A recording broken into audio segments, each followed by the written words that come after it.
Morning, all. So, we're starting off today looking at a season preview for the Arizona Coyotes. And based on the vote, either there's people who are exuberantly excited about this team playing out of ASU, or there's people who maybe had a seizure when they were doing the vote. The one thing with Arizona is we know that this season doesn't really matter, and that this season is all about that, making sure your prospects are making their moves along the way. And I don't think we're going to see very many rookies in their lineup this year.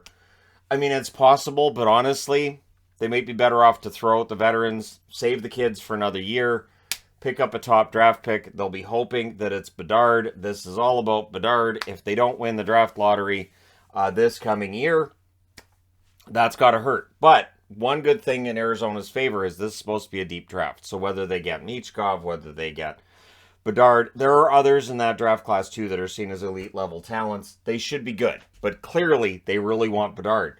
If you've watched the World Juniors at all, you would know why they would want Connor Bedard and why everybody does. Definitely an argument in favor of, hey, every team should get a shot at the number one draft pick. So, for the Coyotes, if we look at the last 5 seasons, it hasn't been that bad. They were 29, 41, and 12 in 2017, 2018. They were 30th in goals for. They were 22nd in goals against. Now, if I'm remembering correctly, that was a season that started off absolutely brutal, and they were actually pretty good by the end of the season. 2018, 2019, they do finish above 500, 39, 35, and 8. They were 27th in goals for and 6th in goals against, and they were close to making the playoffs until they weren't. It's just, they were almost in. 2019, 2020, they do make it because of the expanded playoffs. They ended up knocking out Nashville in a surprise in the 2020 bubble playoffs. They finished 33, 29, and 8 that season. They were 21st in goals for, 3rd in goals against. So the defense was absolutely there under Tocchet. 2020, 2021, they finished 24, 26, and 6. A disappointing step back, 23rd in goals for and 22nd in goals against, and that's when the team says, all right, well, we'll just start over. So, and it has to be frustrating for fans in Arizona, and yes, there are fans in Arizona, that joke's made every time.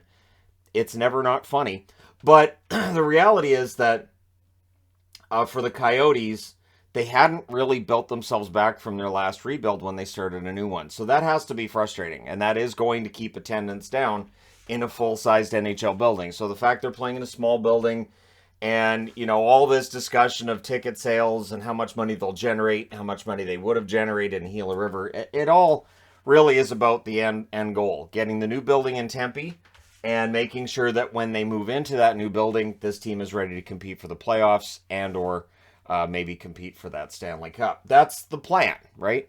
Now, if you look at the best month and the worst month, the best month of the season, they were 7-6-1 in March, which is surprising because this is a team that's not like they added at the deadline and got a lot better. Their worst month was October. The 0-8-1 start really killed them. Outside of that, they were 25, 42, and 6, which is still not good, but it's better than we thought they were going to finish the season. Those 25 wins were about 7 or 8 more than I thought they were going to get. And even early on, when we were getting into early November, it looked like maybe they'd only win 8 or 10 games during the season. This was a brutal team to watch. Now their exits, I'm just looking at the major ones, I guess. Phil Kessel is the most major. Anton Strawman, Alex Galchenyuk, who is still unsigned. I'm pretty sure he's unsigned anyways. I haven't seen anything about him signing anywhere. This might be the end of his career in the National Hockey League, right? He's bounced around a bit. This was a second tour through Arizona.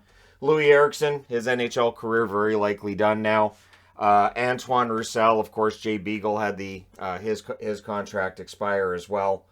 But yeah, it's weird to do a season preview for Arizona because we know the plan, and the plan isn't to win this year. So new faces, they pick up Zach Kassian. So they get that contract from Edmonton. They get a little sweetener in there in that deal.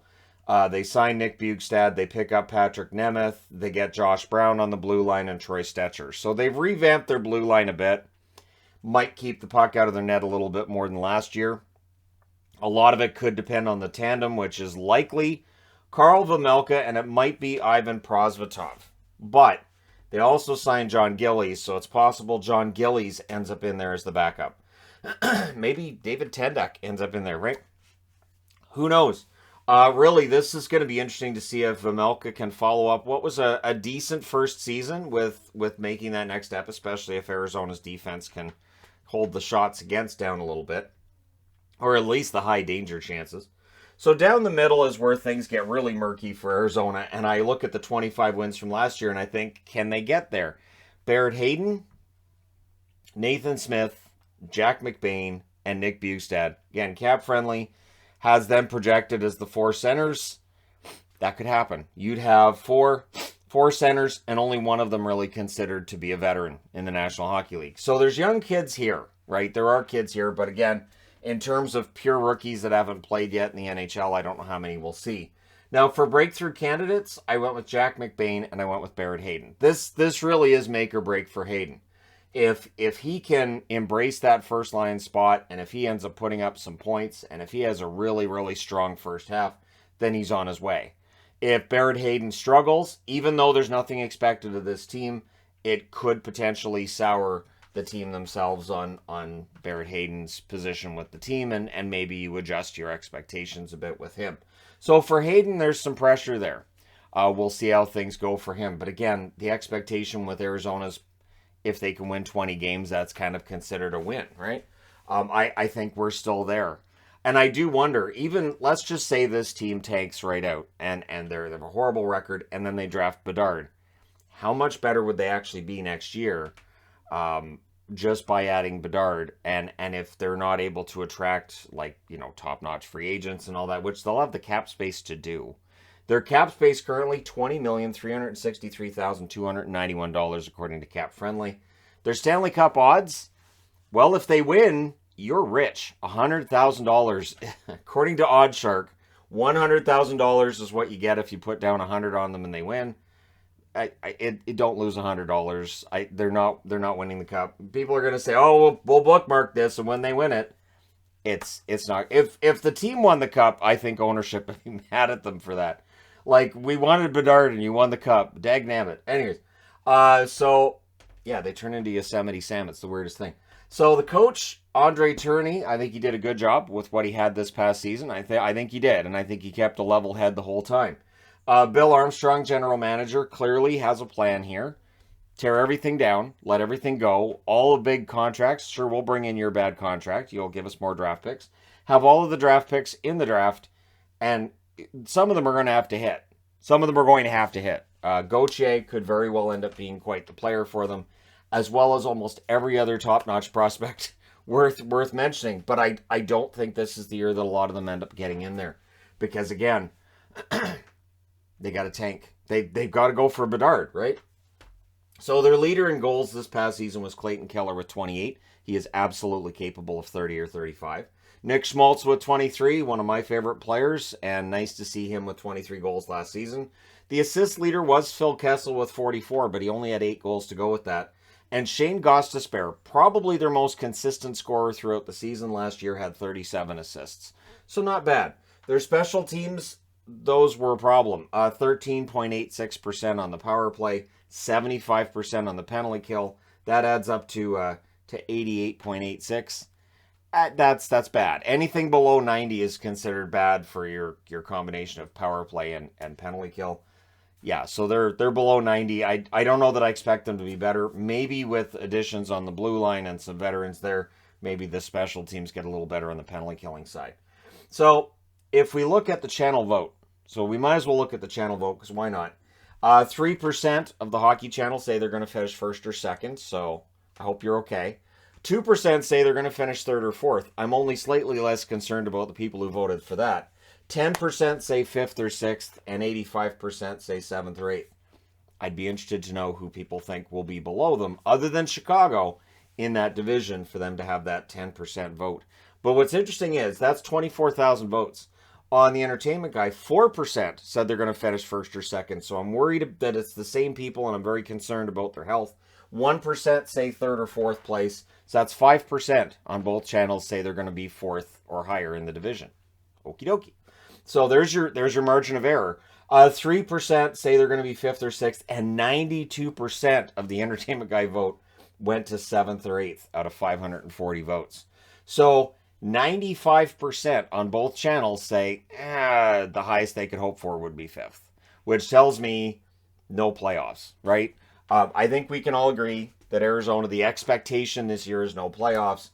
And again, it has to be kind of tough for fans because in 2020, there was reason to be optimistic. I mean, they did win that play-in round against Nashville. And then after that, just they weren't able to follow it up. So if we look at their top 4 defense, I do want to talk about the top 4 defense. Shane Gostisbehere, who may very well be on his way out of town this season. Dyson Mayo. And because Mayo plays on the Arizona Coyotes, people would not have seen him last year. Mayo was good. Jacob Chychrun, looking for a big bounce back and hoping to be healthy this season as well. One of the better defensemen in the league and one of the more underrated. Troy Stecher, also brought in. He is on a 1-year deal. There's some 1-year deals to be had here for the Coyotes. So they're expiring contracts. The guys you're going to be looking for to move at the deadline. Nick Ritchie. I was actually kind of surprised they didn't move Ritchie at the deadline because I thought his numbers were much better in Arizona than they were in Toronto. I thought they'd improved his standing. And it's very possible that his value is improved even further by the fact that now it's just a rental. And he should perform better in Arizona than he did in Toronto. It just wasn't a great fit in Toronto. Andrew Ladd, expiring contract there. He has a modified no trade, but he's in Arizona. So I would think if somebody said, do you want to go to, he'd probably say yes and then be ready to go. Although he might love it in Arizona. Some players do. Nick Bjugstad, Michael Carcone, who came in last year, played some games for them as well. Probably ends up on their 4th line this year. Shane Gostisbehere, Troy Stecher, and John Gillies. John Gillies is an interesting one who may end up being in net for Arizona for some games this year. Because Gillies looked okay last year. He got some games in at the National Hockey League level. And since Arizona isn't expected to be a contender for the playoffs or anything, in the event that they say, you know what, we want to give Prosvetov more time in the AHL, you've got John Gillies there who can go in and play 20, 25 games if you want during the season, and giving Vejmelka about 60 games, 55, 60, depending on, how things go there. But it is going to be interesting to see, can they pass that 25 win mark from last year, or are we going to see them drop further off? And again, remember, they started 0-8-1 last year, and it looked like they might not win 10 games all year. I didn't even enjoy watching their games because I knew what was going to happen right from the start. It's like the opening face-off, and I go, well, they're done. And I was right. So it would be nice to see this kind of turn around a little bit, but this isn't the year for it. Let me know your thoughts in the comment section below, as always. If you're a Coyotes fan, what are you looking forward to seeing this year? Are there rookies that you think will make this team that could make a difference? Or do you agree with me on the idea that keep the rookies out, play the vets, let the rookies wait another year? You're also pushing back the entry-level contracts. You're not worried about burning a year on that. And yeah, that's important too. So we'll see what they do. Let me know your thoughts in the comment section below, as always. Don't forget to hit like and subscribe if you're browsing your way through. You just happened upon this video. Thank you guys so much for watching, for all your support. I will talk to you again soon.